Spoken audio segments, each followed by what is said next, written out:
Welcome, curious minds, to Paranormal M. Explore the unknown with us as we delve into the supernatural. Hit subscribe and turn on notifications and that like button for a front row seat to our latest intriguing discoveries. I don't even know how to title this. Indigenous Spirit Hurts Me. I'm a labor worker, and the company I work for flies me out to different places in the north of Western Australia. The Pilbara region, near Nullangine. I don't know if I can say, because I don't know if my employer tracks the history of me, to do work on mining plants and the likes. This is the area for iron production. It pays well, so I show up. This is my first time on a new mine site. Brand new place. All the facilities like a gym, food hall, and my accommodation are sweet. I basically get told as soon as I land in the morning that I have to sleep that day because I'm working night shift. This isn't new for me, so I get to putting myself to sleep. During the first few days of the week, 2-week stint, I get told some site-based trivia that this line is built right next to a historically and culturally important site for the indigenous people that live here, the Noongar tribe, and that the area is highly spiritual. Yeah, sure. Cool trivia. But I'm here just doing job. 5 days into the work, I get up at 5 p.m. The sun started to set down at this point in the winter, but when my eyes open, I feel the flesh of my body begin to chill all the way to the exterior of my bone. I feel unsafe. I try to jump out of my bed as my fight or flight responses take place. And as soon as I get angled 30 degrees off my bed, I feel myself get pulled back by my shoulders by what feels like hands. They're on fire. I can't get out of my bed thrashing for about 10 seconds. I feel my back setting all right and just being chilled to the core. It feels like I have full control of my waist down and my neck up, but the thing or presence holding me down has a grip on my upper mid-body, and I can't do anything about it. As soon as what I feel like an eternity, the vice grip on my shoulders releases itself, I leap out of my bed with the force of 1,000 suns and run out of my little room still in my underwear. In classic fashion, a bloke discreetly smoking a cigarette outside has just said to me, "You might need a uniform for work, mate." And as I'm standing outside with my beefy Hanes in the breeze. After about 30 seconds of embarrassment, I rack up the courage to run back in, slide on my uniform like that flash, get a glimpse of myself. These are huge mirrors they have for workers on the site, and I realize I have red fingernail marks running all the way up from my shoulders to the bottom of my spine. I end up jogging myself, just loaded up on reception with my luggage bag and backpack in tow with what I could grab in a minute or two, and I say, "Look, something happened to me, but I need a new room." "Sure thing, sir. We can do that for you. What room were you initially in?" "What?"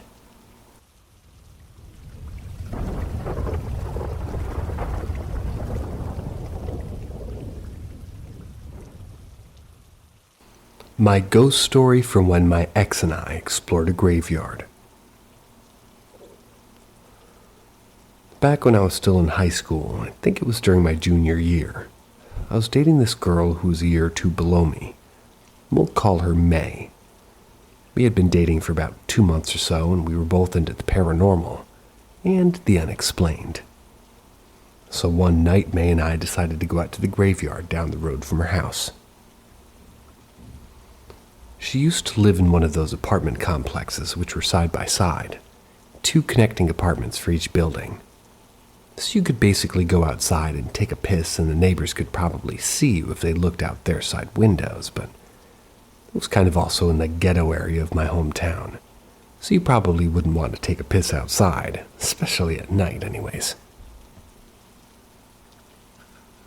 It was about 6 p.m., so right before the sunset, May and I had decided to start at the opposite end of the graveyard, and we would work our way back to the side that was closest to her house. Her house wasn't right next to it or anything, it was actually a couple of blocks down the road. We were in the graveyard reading the headstones and exploring the plots and all that. I think we were somewhere around 45 minutes into our exploration and had decided to look at one last spot. It was the corner closest to exit, which was closest to her house. It was a pretty fancy plot with cream-colored headstones and a flagpole right in the center of it with the American flag flying at the top. It might have been a veteran burial ground or something, but nonetheless, May and I checked it out for a minute or so and decided to leave toward the gate. It was about 30 yards from the plot that we came from and left. I turned around to have one last look as we were walking, holding hands, because something was grabbing my attention to the area from the moment I saw the plot.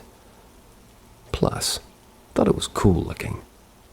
I stopped dead in my tracks. My eyes got so big and I jumped out of my skin and squeezed May's hand.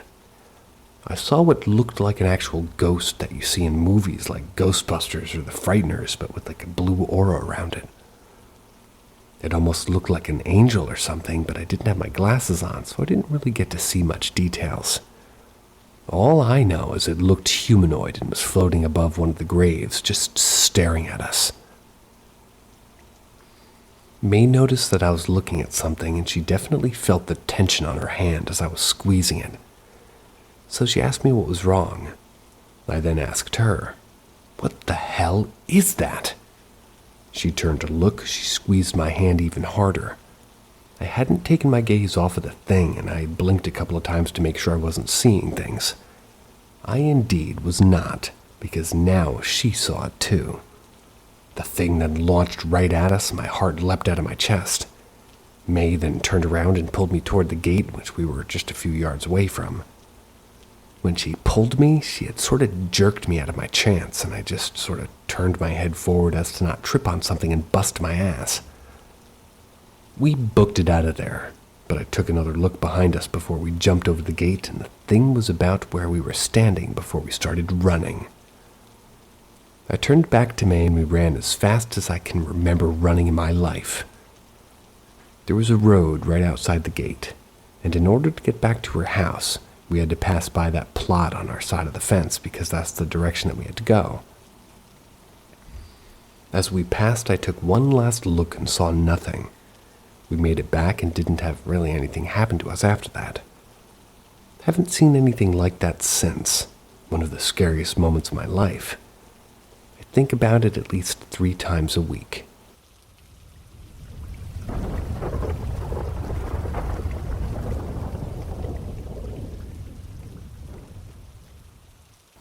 Story time. I grew up in Vietnam. Throughout my adult life, I've always been interested in ghosts, spiritual things like that. So I often try to find ways to meet ghosts. So I study tarot. And this is what happened to me and my family. It all started when my brother started telling me that he had met someone in his dreams who was exactly like what I knew about tarot ghosts.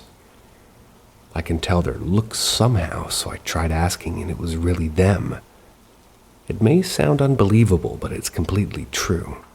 My brother dreamed about them so much that he and I had a big fight over them. We gradually talked.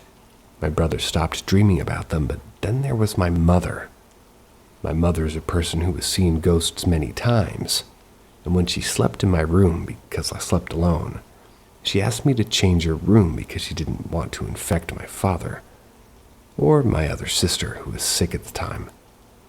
My mother heard 2 voices whispering to each other. She couldn't hear what they were saying, but the whispers were clear, and she simply told them not to because my mother hadn't done anything to them. But maybe they don't think so. Luckily, my father and brother have never met them. But lately, they've been doing it again. My mother was singing on the ground floor when she wanted to turn on more music.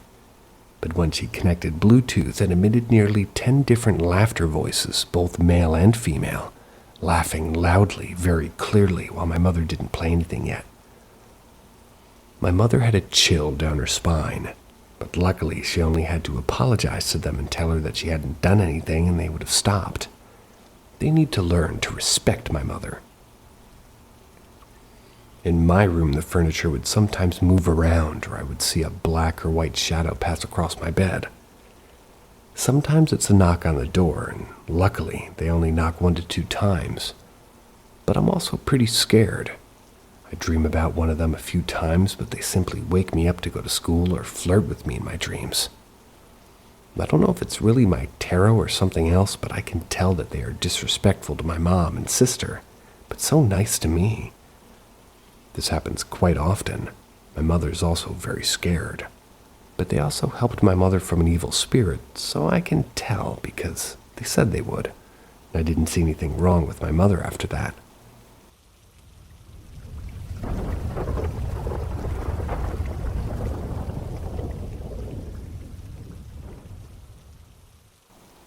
My Girl Guides group used to meet in the elementary school library.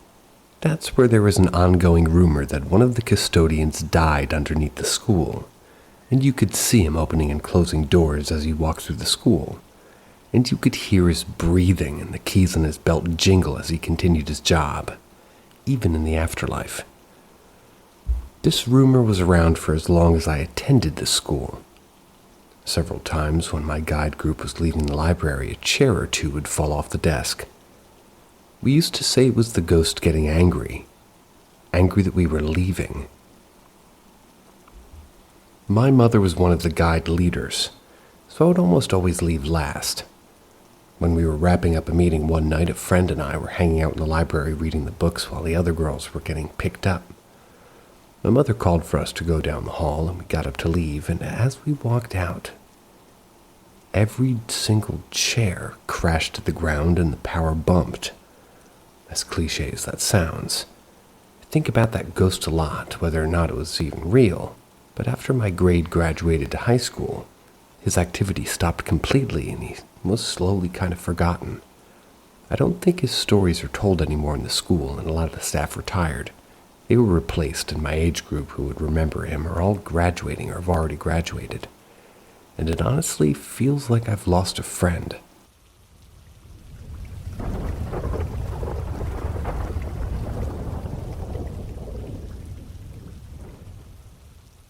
First time posting here, but I have some experiences and I can't quite explain them. Anyway, so I'll give a little bit of information, vague obviously, about my home. It's a terrace house and it's relatively modern. And where I live was once farmland, and the area of the village is only about maybe 1979-ish. So, my experiences. First one was when I was roughly 7 to 10 years old and I was watching TV with my father in my bedroom because I, at the time, had really only good TV upstairs. So from my room, I can see directly down the hallway. 2 doors right, 1 left, and the stairs at the end of the hallway on the right. So it's about midday, and as we're watching TV, I see a shadow shimmying into the spare bedroom after seemingly having watched me for a while. It was dark, really dark, seemingly a woman in a dress. I asked Dad to look, and he brushed me off. I asked again, and he reluctantly looked in there. Perhaps thinking there was a burglar, but there was nothing, and ever since I've gotten negative vibes from that room. I try not to even look at it. Mom said it's a shadow, but it was too dark to be. Like the dress seemed old, like only a floodlight could cast that shadow. But even then, I'd say it was unnaturally dark. Also, I was on the 2nd level, so I doubt a shadow could get there. Anyway, that's all I have to say about that one. The following years, I didn't see much. Occasionally an odd, short, white figure walking down halls in the corner of my eyes and stuff. But one night I was in my room looking through my toy boxes, and that's when I heard a weird growl that I've never heard before or since. Sprinted out of there. Could have just been an animal, though. So fast forward a while, and I'm now 15 to 16. I was playing my Switch in the living room in the daylight, and I heard a man blow right into my right ear. Told my father, and he started looking for a gas leak or a burglar, that there wasn't.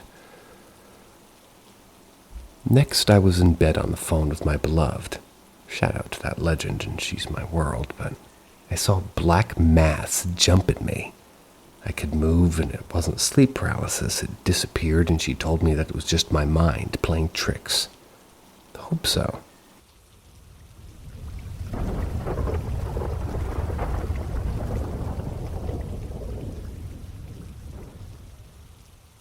Ask Reddit. Me and my family, along with a family friend, went camping in a secluded woods clearing the family friend's father that they had found recently. At the time, me and their son were about 7 or 8 years old, and we were pretty close friends. But since it was a new part of the woods, and due to the fact that the parents had one tent big enough, we had to sleep in the camper. The time came when the sun set, and we all went to our places. About 4 hours had passed now. Me and a friend, let's call him Mark, were bored. So we sneakily got out of the camper to explore while the parents slept, grabbed some flashlights and just went along our way. We got a bit far from the campsite and just went through the woods. There were quite a few hills and some dips in the path that we had found, until we noticed a large unnatural lump in a little bit deeper into the woods. We got closer, and it's a campfire that had very little fire left in it. Just specks of orange. But next to it was a mangled tent with the rods all pointed and scratched. There was the entrance flap ripped clean off and on the ground a fair distance away from it. Being the curious idiots we were, we just welcomed ourselves into the broken thing and there was nobody in it. Just a little tiny pouch sort of a thing. We looted it and started to run off from where we came from. So we're a little ways back, and that's when we hear footsteps and voices, and thinking it was our parents, we found sort of a hill with a bit of rock pile and laid down flat next to it. But it seemed to be teenage girls, about 17 or so sounding. I don't know. We were just laughing it up about something. No flashlights or anything, just walking. One of them distinctly says, "Oh no, our tent," and both inhumanly fast. Not the casual I'm wearing boots or flip-flops in the woods and tripping kind of a run. I mean straight up zipped away until we couldn't see them anymore. It's like they vanished in what seems like seconds. So we're terrified we just robbed 2 girls and ran back to the camper in fear of punishment. We finally make it and slow down for a sneak. Then we shut the door to the camper and crawl into one of the bunks together. We were panicked and in a cold sweat staring at the pouch. But still, curiosity took us and we opened it. It was just a bunch of rocks and leaves and about 6 or 7 Polaroid pictures. It looked like 2 girls having a blast setting up a tent and looking over the hills. But 2 of them were weird as fuck. One had a guy who we didn't see at all with a stone-cold stare looking at the camera.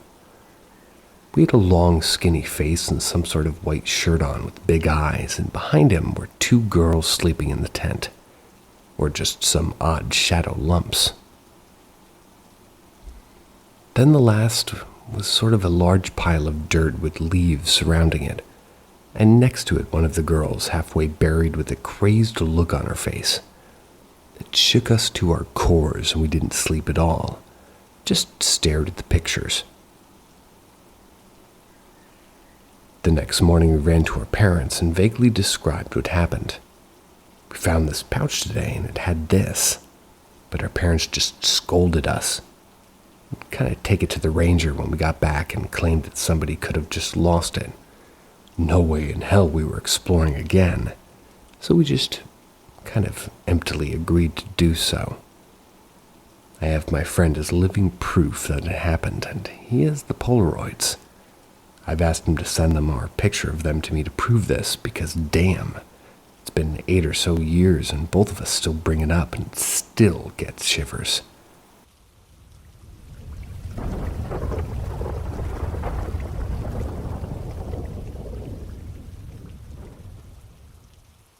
Shadow person or shared dream.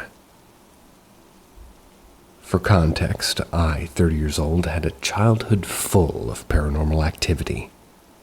My mom's side of the family, and myself included, is very sensitive, and my grandmother practices witchcraft. My son, who's 9, is not exposed to much, if any, of that, and I haven't told him about my childhood experiences. One night I had what I believed to be a sleep paralysis hallucination of a shadow person walking through the house where I could only hear him. He came up to the hallway where our bedrooms are and simply looked in each one. He was a large, dark shadow with glowing red eyes. I couldn't move, I couldn't speak at all. Par for the course with sleep paralysis. I could only watch him, watching us. That was until I went back under for some actual sleep. When I woke up my son next morning, he was very upset. The first thing he said to me was a tall black shadow with glowing red eyes looked at me in my bed. I asked him if he could move or speak, and he said yeah, but he was too afraid. He said he just pulled his blankets over his head and curled up. My brain says this is a shadow person or a watcher or whatever you want to call it. My heart hopes that my son and I are just very connected, so much so that we share dreams. So Reddit, what are your thoughts?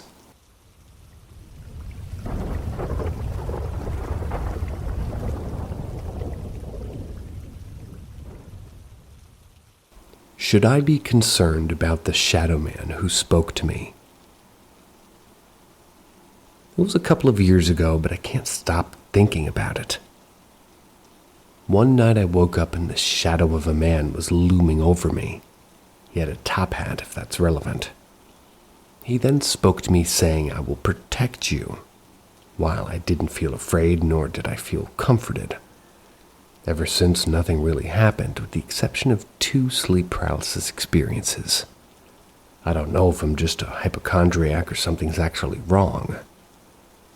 Every day, for the most part, it feels like something is sitting on my chest and my sternum hurts a lot of the time and I feel constantly dizzy and confused, along with constant feelings of being watched.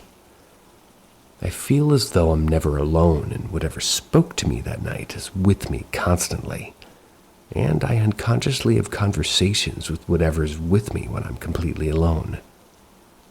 There is no history of mental illness in the family, though there is a history of being sensitive to the paranormal. Sometimes the pain gets too severe to function and I just cry in pain. Mind you, I was raised with a crying is weak mentality. I've had blood tests, gone to the doctor, he kind of even thinks I'm faking it to get out of things. I don't know if I should be worried or not. I guess I forgot to add that after that experience, it felt like something kept telling me I was going to die by the time I turned 18. While I don't fear death, I just found that interesting. While I don't want to die, I don't exactly want to live either, so I'm rather indifferent about it. Any insight on this at all would be great. I was raised in a Catholic family, if that means anything, though I don't practice it. I apologize if this is all gibberish.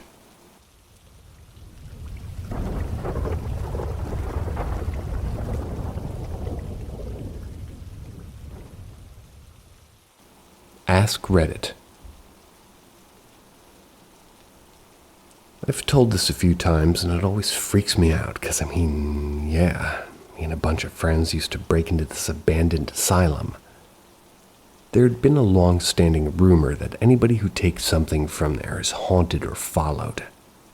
It was a story of one of the kids who took something and kept seeing a dark figure in his bedroom window at night until he returned it. Obviously, I didn't believe any of that. So one night we're snooping and we find a lot of medical records and really old books. Had some crazy stuff in them. So I decided to take one of the books with me. When we got outside, my phone buzzed and I looked to my timer and it had started. It was set for 5 minutes and counting down. None of us knew what it meant and I didn't set it, so we decided to just wait it out and see what would happen. 5 minutes was up and nothing. So we went on our way, pretty much, with the book. A couple of days later, we're driving down this road at like 5 a.m. My friend loses control over the car. We crash into a phone pole, flip and land nose first in a small lake. The car was absolutely destroyed. One friend was thrown from the backside window, which ended up saving our lives because none of the doors were working and we all had to get out of the way. Water pressure doesn't let doors open, which is why the advice for a car in water is to let it sink and then open the doors. Amazingly, I was the only one seriously injured with a broken leg. Even the guy who got thrown landed in the lake, so he was fine. Nobody else had more than a few bruises and cuts. One girl stayed in the hospital overnight for observation because she had an existing heart issue, but she was fine. Paramedics showed up with body bags because a neighbor who called and saw the accident was convinced we were all killed. Days later, when I went to go collect valuables for my car and had been pulled from the wreckage, I saw the book. It was in the back seat where I'd been sitting. I realized that timer was my last chance to put the book back before something bad happened to me. Something bad did happen. It's about 4 years and I still can't really use the leg or my leg right. Can't run or jump anymore and I used to be super active. I can never get that back. But to be fair, the book will never be returned either. I left it in the car. It took the book. And they took my mobility. I think the things that saved me were that I keep a sort of like a scapular in my car. It's a religious item. I don't know if I pronounced that right. And I also have keepsakes of loved ones who died in my car at all times for protection. Let the dead rest, whether it's in a graveyard or an abandoned building.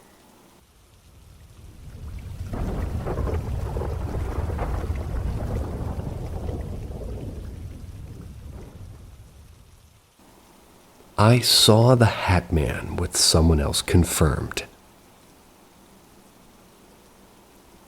One day I walked with my friend from the train station to the city center, and there's a bridge between. It's usually pretty quiet there at 11 p.m. with almost no people. But I heard someone walking behind us, like if it was moving faster and came closer. I didn't see anyone, but the footsteps were clearly there. Walking at the bridge, I looked behind me and I saw a huge man in black clothes, and it really came closer, like 10 to 15 meter distant. Face pitch black, nothing recognizable. You can guess what happens next. It was suddenly gone. We haven't passed the bridge yet, and that's the most freaky part of this. There was no sound of running away, not even a splash from jumping into the water around the bridge. Imagine. My friend looked at me and said, "You saw this?" At this point, I realized I wasn't getting crazy or hallucinating, and my religious conviction is just somethingism, nothing specifically. But I just wonder about potential declarations.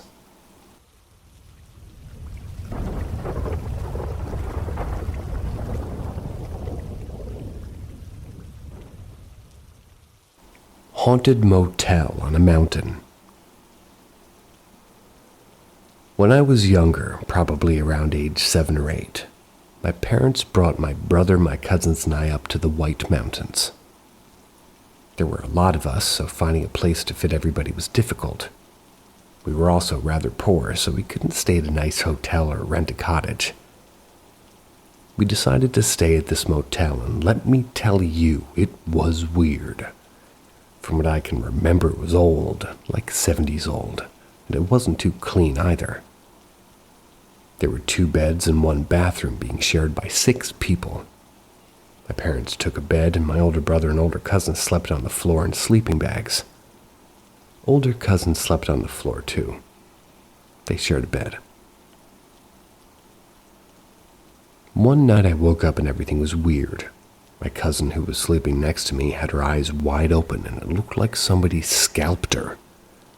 The walls looked like they were covered in blood, and the room was a completely different color. I sat up and scanned the room. My other cousin was in a weird-ass pose, and my parents were all gored up, too. It was like a shitty, creepy pasta in there. The bathroom light was on, but it was like a scene from Stranger Things. The light was dim and ominous, and I also saw faces everywhere.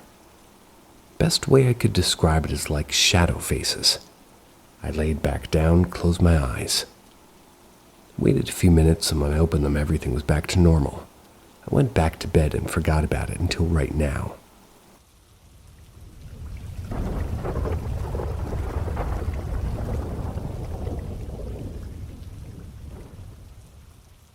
Would love a logical explanation as to what my girlfriend and I experienced tonight.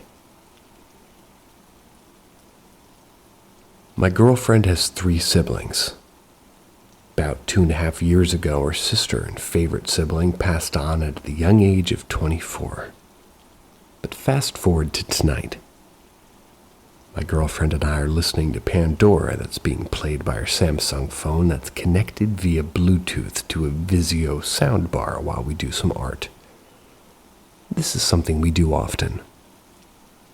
Well, tonight, something happened that has never happened before. The song Angel by Shaggy comes on. It is many times before, as she's the song thumbs up in Pandora, and obviously her taste in music is questionable. And I know this, but she's hot and awesome, but I digress. So as the song's playing, I hear a girl's voice singing the chorus. I pause, because at first it sounds like it's coming from outside. I ask my girlfriend if she hears it, and she's like a deer in headlights, but with tears flowing down her cute face. She shakes her head, and I'm like, what's wrong? She says the voice sounds exactly like her dead sister, and that Angel is a song they would often, well, all the siblings would sing together. Bad taste in music clearly runs in the family, right? So we put our ears close to the Vizio speaker, and it was so obviously coming through the speaker. We've never heard this before with this song or another, and we press pause and disconnect the speaker from Bluetooth so we can listen to it straight from the phone. And now the background female singing voice is gone. So I then connect my phone to the speaker and open YouTube and play the same song. Same thing, the voice is back again singing the chorus. Unplugged from Bluetooth and the voice is gone. We start playing random top 40 hits from the same era via the speaker, and we can't duplicate the background singing voice. By the way, our nearest neighbor is almost a block away. There are no vehicles on the street either. So I'm sitting there thinking, what the fuck? Before I go all the way what the fuck, I'm hoping someone can point out some logical explanation as to what had occurred. Somebody also play that song by like YouTube or on Pandora on a Bluetooth speaker. Tell me if you can hear a voice singing the chorus in the background. We're both dumbfounded.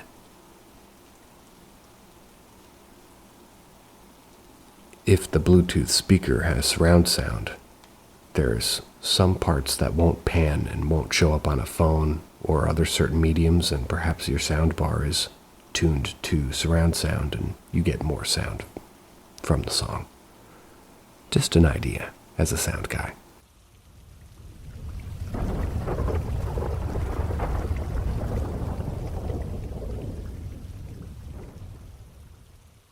My first ghostly experience. My very first experience happened when I was 7. We had just moved into a small farmhouse in New Hampton, New York. The house still stands, albeit in disrepair, but it's there. When we moved in, it was a series of spiderwebs, dirty floors with the attic full of stuff that I didn't want, and the bedroom that I would share with my 3 sisters full as well. We found dolls from the 1920s, old newspapers, and even an entire series of Life magazine in pristine condition.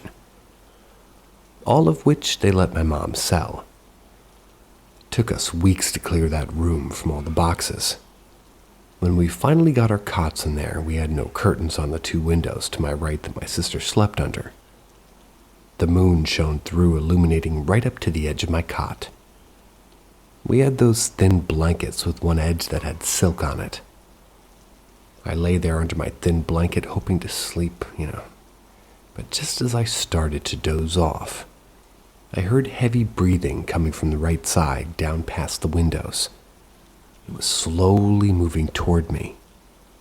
Assuming it was my sister, I yelled, "Knock it off!" It went quiet and I fell asleep. The second night with my sister, sound asleep, the labored breathing began again. It was raspy, desperate, and slowly moving toward me. So I sat up and yelled again to knock it off and lay back down. It did not stop. It just seemed to get heavier and darker and creeping closer to me. So I sit up again, full moon illuminating the area of the room where the breathing was. I thought this time I'll see which sister's trying to scare me and yelled, "Stop it!" Now I can see most of the room, and there was nothing there but that terrifying, dark, raspy, and desperate breath. It was getting to the foot of my bed. There was nothing there. Quickly laid down, covering myself with that thin blanket, horrified as the breath creeped closer to my bed, inch by horrifying inch. I don't remember falling asleep. I do remember it stayed by my bed and I was too scared to look. The next night the same thing, but this time it's moving a little faster to me. Again I yelled for any sister to knock it off as I sat up. And again, the moon cast its light in that room with nothing but a deep, dark, nasty breath headed my way.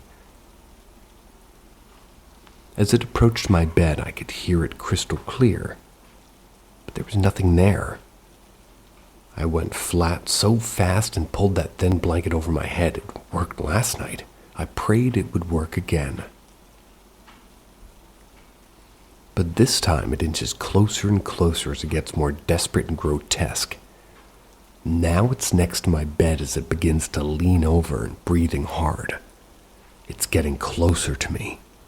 Suddenly I feel hot breath upon my face as the terrifying heavy breathing is right on me. I was shaking. I figured it had to be me. It had to be my hot breath I was feeling through that thin blanket. I hold my breath.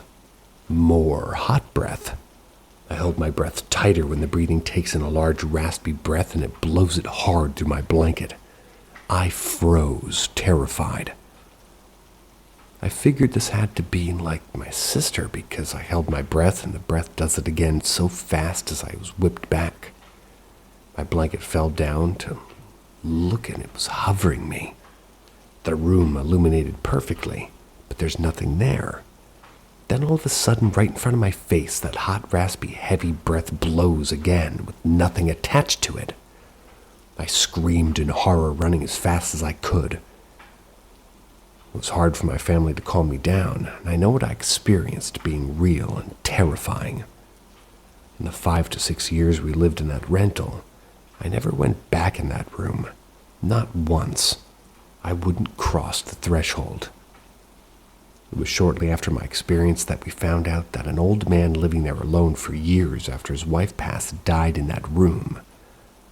He died amongst his hoard of boxes. Not one of my sisters had that experience. I never had it again, but I avoided that room like the plague. This experience made me interested in what haunts us.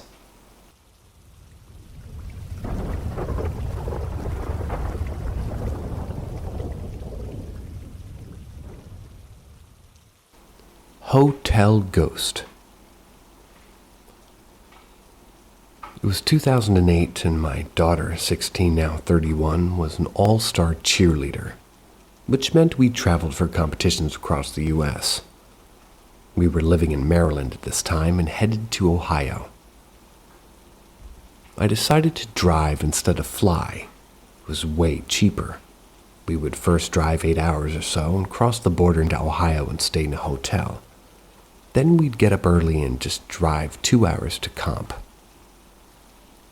The hotel was only a few years old. It was a Marriott. And as soon as we entered the room, my daughter looks around, heads to the bathroom, walks out and says, "I don't like this room." So, of course, I'm Mom and mentioned how new the hotel is. It was nice, clean, and honestly, I didn't get it. I couldn't understand why she didn't like it because that's all she said several times. Anyway, we went to eat and came back to go to bed. Again, she says she doesn't like that room, and I'm thinking, teenagers. And oddly, she's using the bathroom with the door open, telling me not to walk over. Again, teenagers. As usual, I watch TV until I fall asleep. She's already sleeping. I wish I could fall asleep that fast. Later, I turn off the TV as sleep is headed my way. That's when I hear her rustle in those new crisp sheets. And then again, it was loud, crisp, almost like a whoosh sound. I figured she was pulling those tightly tucked sheets out. I'm laying on my left side, her bed on my right. That's when the whoosh happens again, loudly. So I turn to see what she's doing when I hear the whoosh going straight up between our beds, crisp as can be. And there, between our beds, is what I think is my daughter standing with the sheets over her head. I'm like, what the heck is she doing? I quickly realize it can't be her because it's almost to the ceiling, and there's nothing under the sheet like a human structure when suddenly it drops into the floor fast, making a swooshing sound as it did with a rippling effect, all the while plummeting down. I was so freaked out, I sat up super fast, trembling, scared, confused, turning the light on, and there's Christine, sleeping in her bed. I didn't know what to do. Turned the TV on, and when it's fully illuminated, turned off the light as I was starting to wake her. I was frozen in my bed. There was no way I was getting out to look around, and at that point, the TV would stay on all night. I was so scared, my heart pounding and my breath erratic. It took a while to calm down. I stayed awake a long time, my eyes constantly surveying the room. When I finally fell asleep, a depression on the corner of my bed, like someone sitting down, woke me. I didn't move much, just my eyes. I was scared and very cautious. I thought maybe it was Chrissy, but nothing was there, and again I'm awake and then fall back asleep. Early in the morning, before the alarm would sound, I feel someone bending down to me. Like, you know how you feel, like, without hearing it, that sort of movement? And then a kiss is planted on my cheek. I froze, popped open my eyes, and nothing is there. Nothing. It wasn't my daughter. At that point, it's time to leave. So when I wake my daughter, she said something to the effect of, "Good, I'm ready to go." We go to the lobby with our bags and get breakfast. It was 6 a.m. While we're at the table, she says to me that she had a terrible night's sleep. I kept her up, apparently, and now I feel bad and apologize for the TV when she asks why did I keep sitting on her bed during the night and why the heck did I kiss her cheek this morning. Excuse me? What? This happened to her too? We sat there discussing what the depression felt like. The kiss, a man, and I think she thought I was messing with her. So I tell her about the crisp sheet thing rising and falling when she blurts out, "I told you I didn't like this room. I knew it was bad." It was at that point that I realized why she didn't like the room. Not because she was a moody teenager, but because she felt something that I did not. She told me when she walked in the bathroom, right away she felt as if somebody died there.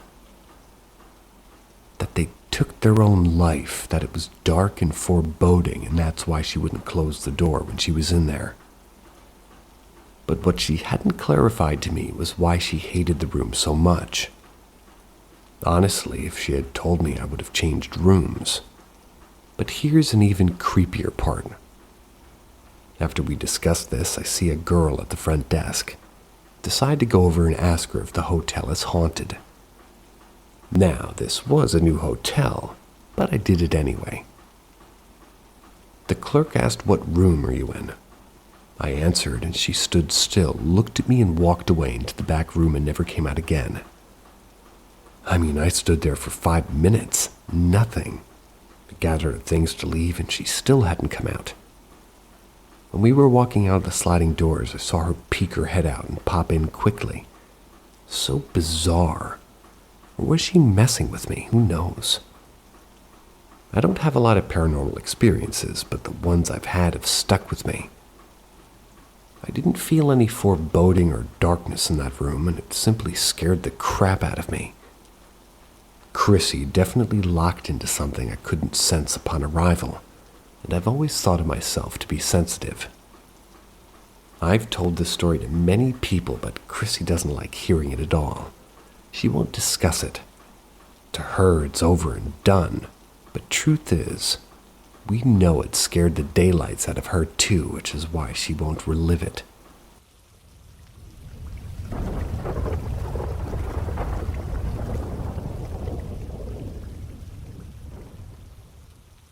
Heard my mom come home, except she was still at work. I'm 24 now, but this happened when I was around 16. I was usually home alone because my mom worked during the day. I was hanging out in my room just taking pictures on my phone when I hear my mom close the door and walk into the kitchen. I yelled out, "Hi, Mom," to which she said hi back. A few minutes go by, but I never saw my mom go into her room, so I walked out into the living room. I didn't see her. I checked the kitchen, her bedroom, but she just wasn't home. And I never heard her leave again, and we had bells on the back of her door. I shrugged it off and went back to my room. I started playing on my phone again when I hear her whisper my name right next to my ear. I freaked the fuck out and looked around, but no one was there. I also had my 2 dogs with me, but they weren't reacting to anything, so I don't really think too much of it. Once I stopped freaking out, though, I called my mom to confirm that she was still at work, and she was. That actually used to happen a lot back at the apartment, where I would hear her voice, and sometimes it would be like a random voice just calling out my name. Freaky shit.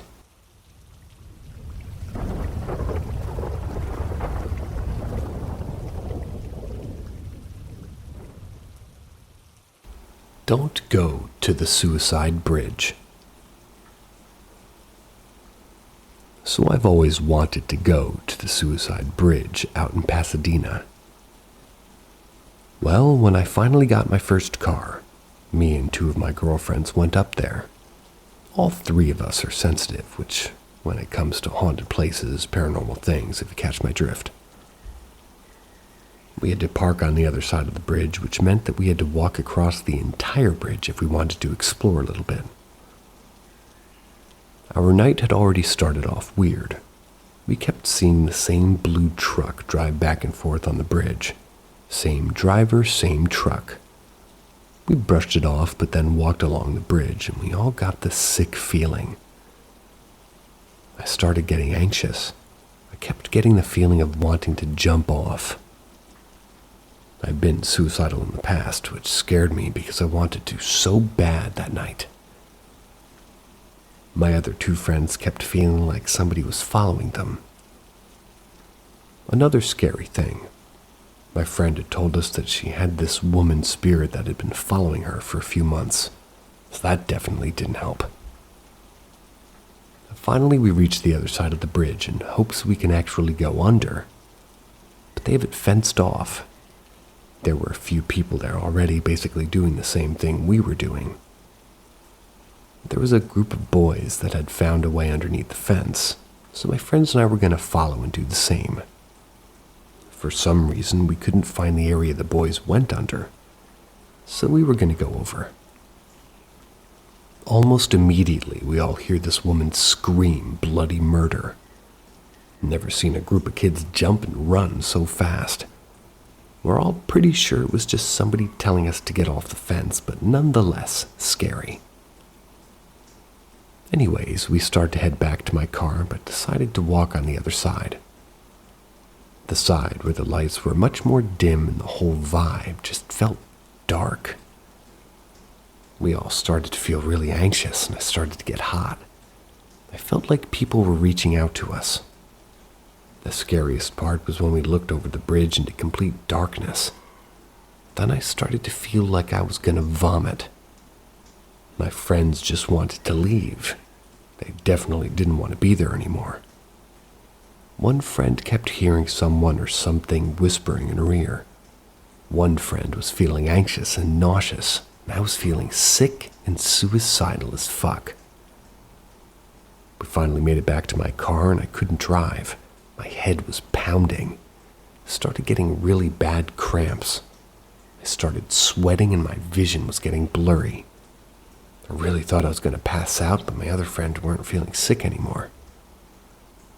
It was only me, so we had to sit there for a few minutes until my body stopped bugging out. It was definitely a scary experience. Sucks we didn't get to explore underneath the bridge, but it's also been 3 years since we first went to the suicidal bridge. I'm definitely going back at some point, but I'll be more prepared, especially now that I know my body's going to react. Be careful if you're sensitive or a medium, an empath maybe, because that bridge fucks with you.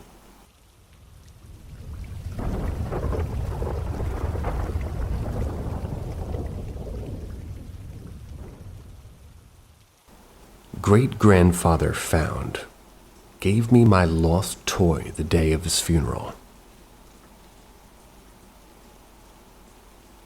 My mom tells this story 25 years later, and her face still turns white. I lost a very small red dragon toy. For whatever reason, it was my absolute favorite, and I took it with me everywhere. I cried for months. They moved every piece of furniture, pulled seats out of their vehicles, emptied every box and cabinet. We could never find it. The day of his funeral, she sat me up on the kitchen counter and put my shoes on. My mom turned around for 1 second to pick my shoes up off the floor, and that's when she turned back to me. The toy was in my hand.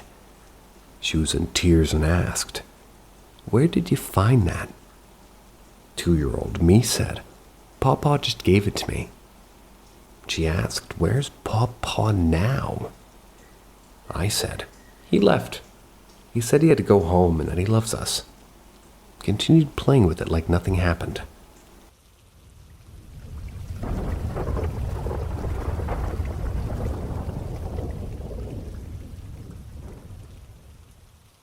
My old house was probably haunted. So my grandparents were raised in an old house, probably built in the 1930s. So eventually my mom and siblings decided to move in and help them out, so I pretty much grew up there. I always had off vibes, and I would dream about dead family members, and I would wake up crying, begging to sleep with my grandma. Eventually, after my mom had kids, we bought a house in our backyard, began moving into it in 2020. We had to tear down the old house. Well, my brothers were sort of playing in the old house as they were out the back door to come up to the new house, and heard a psst, like somebody was trying to get their attention. So they turned around and they saw a very tall figure. It was a man, and he stood there looming over them. So my brothers immediately started yelling and crying, running up the new house. Me and my grandma were on the porch when they came running up.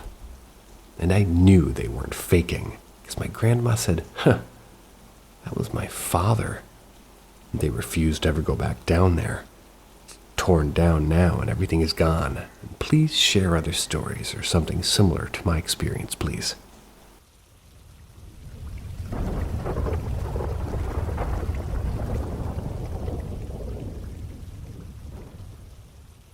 Saw ghosts frequently when living in Kadena Air Force Base in Okinawa, Japan. I was living there from the age of 4 to 7.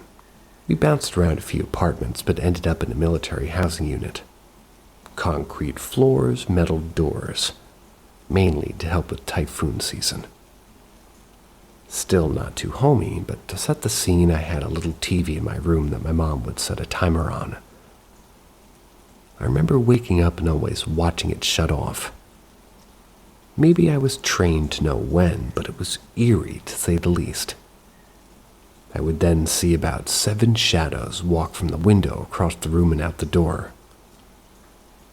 My room was on the 2nd floor, so there was no way it was just people's shadows from outside. I remember lying there in bed terrified under the covers after having seen them. They were all different heights, and one being particularly short, like my height. She had pigtails as well, and I made the connection of her shape to Angelica from Rugrats. I would tell my mom that she was in my room at night, and after being frozen under the covers for God knows how long, I would eventually run across the hall and into my parents' room. I would crawl between them and try to get comfy, only to see, like, one shadow in their room. I called this shadow in particular, Seaweed Man.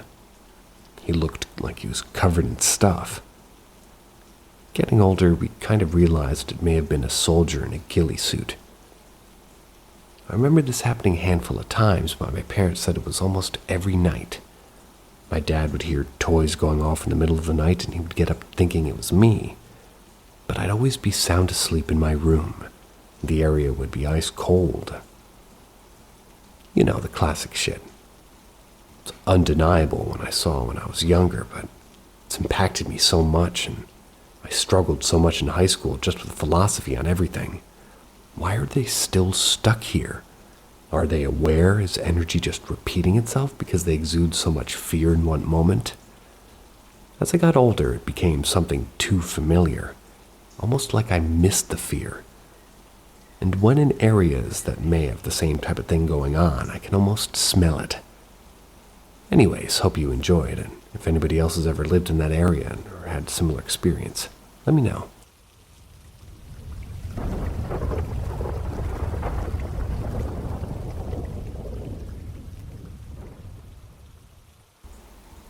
Ever seen blue children ghosts? I have. As I age, I often find myself recounting my paranormal encounters from my youth. I have a hard time explaining some of these occurrences, but I would say I lean more towards being skeptical now. I also don't share a lot of my stories for 2 reasons. I don't want to sound crazy, and weird things happened when I talk about them. However, there are 2 instances of seeing blue children that I found no evidence for online or in real life. The first ghost I remember seeing was a blue girl. She always made me feel uncomfortable when she showed herself. It wasn't just her presence that was disturbing, but rather the constant luring by her. Let me explain.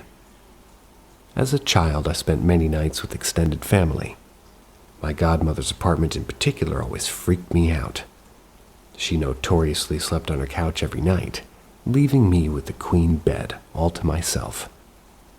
She would leave the door open to her room just in case I got fussy and needed to check on me. Directly past the bedroom door was a hallway which had a built-in cabinet. I vividly remember many nights where the door to the cabinet would open by itself, and on one of the shelves looked like a blue girl laying down and staring directly at me. She wouldn't say anything, but rather signaled with her index finger to come here. I never did because what the fuck, that's terrifying for a 7-year-old. I was not interested in whatever she had planned and would just kind of throw the blanket over my head until I fell asleep. I pushed that down for many years and chalked it up to an overactive imagination. That was until nearly a decade later. I saw 2 more blue children. I was watching my grandparents' house while they were out of town. I was a little scared because of another paranormal encounter I'd experienced years before at their house, but I was old enough to control my racing mind. As I walked up the stairs to go to bed, I heard little footsteps running around the corner and down the hall. I don't have the best vision, but I know what I saw. It was a little blue girl with long dark hair. She had ran and hid behind a large vase in the hallway. As she popped her head out, I saw another blue child behind her, and this time a smaller boy with dark hair. They giggled and waved. Ugh, I still get shivers from that. Ran into my room and bolted the door. Never saw anything like it again.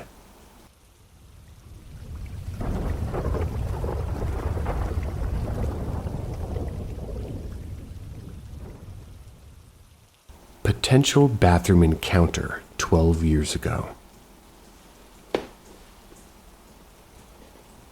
So I've always been a man of science. Never really believed in ghosts. But waiting, some of the things here are interesting. And I wanted to see your opinions on the closest thing I ever had to an encounter.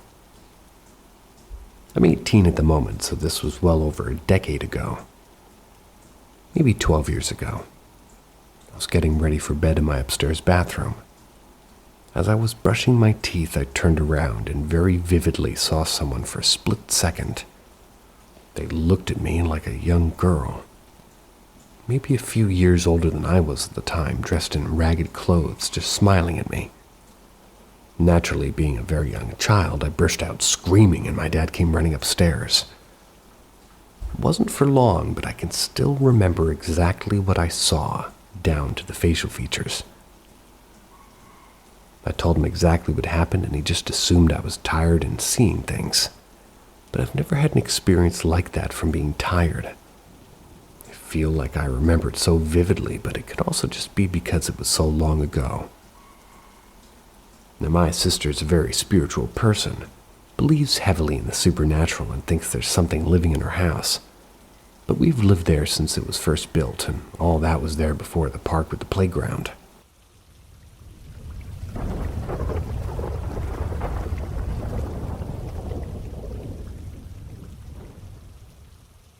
Objects thrown across wine cellar. TV turned off and on in childhood home. These were both in the early 90s when we didn't have phones with cameras. In both situations I experienced or was aware of experiencing, I had a witness which thankfully kept me from feeling like I was crazy. I don't live in the home anymore, but before I moved, I was like the fourth generation born and raised in the home since it was built after the 1906 earthquake.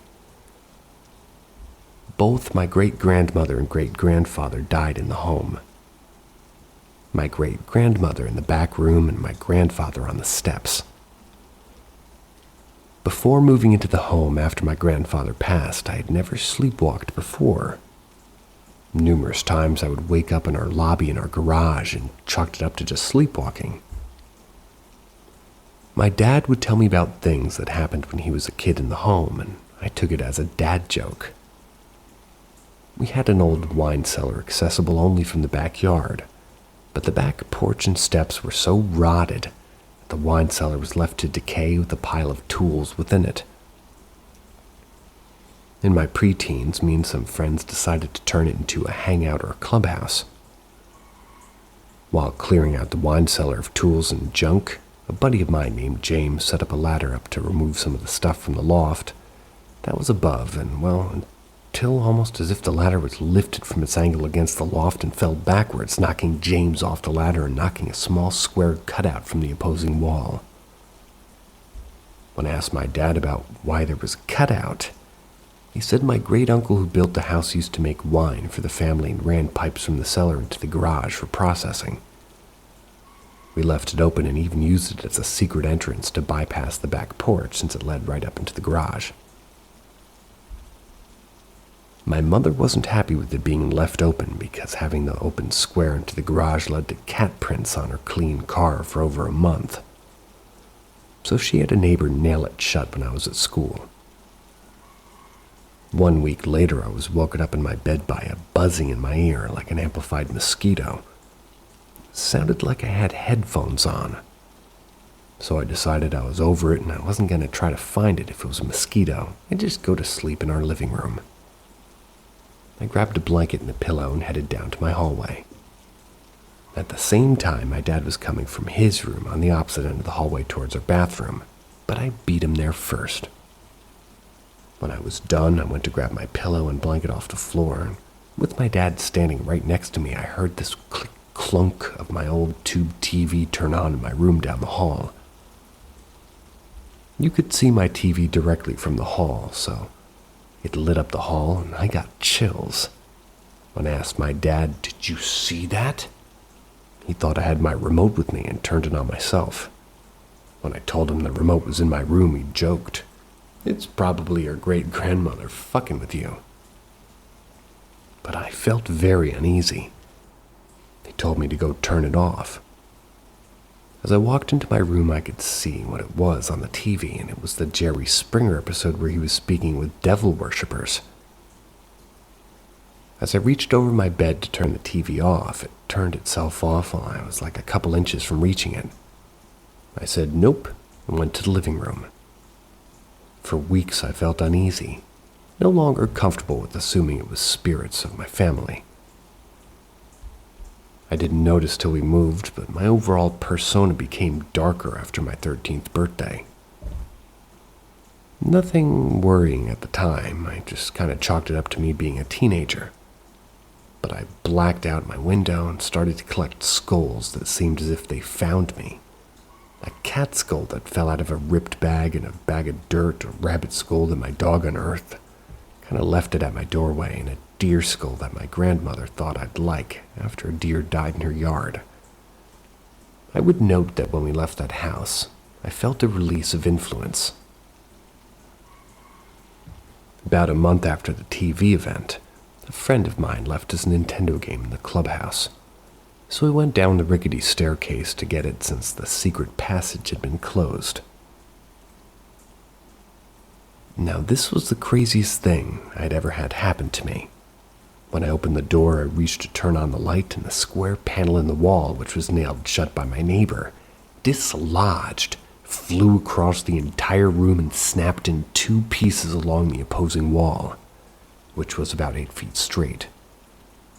It didn't drop in its trajectory, it flew straight across with enough force to break it.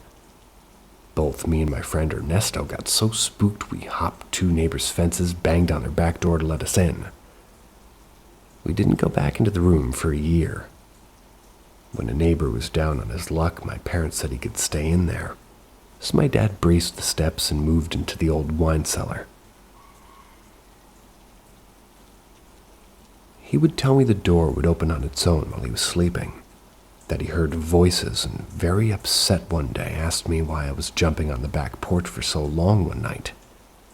But each of the times, he was the only one home. We sold the house in '99, but to this day I've wanted to go back like it's been calling me. I'd love to do a spirit box or an EVP there, but would hate to freak out the family that lives there now.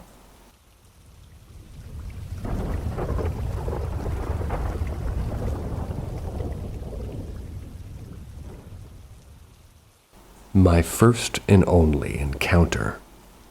Psychic reading. For my short but sweet story, we need to go back to 2011. I was 18. I'm now 30, so it's been quite a few years. Me and my now ex-girlfriend decided one day to have a sort of a psychic that we saw on Facebook come to our house and share a reading with us. I was very skeptical, but my ex wasn't, so I decided to entertain it. The lady was everything you'd imagine a psychic to be.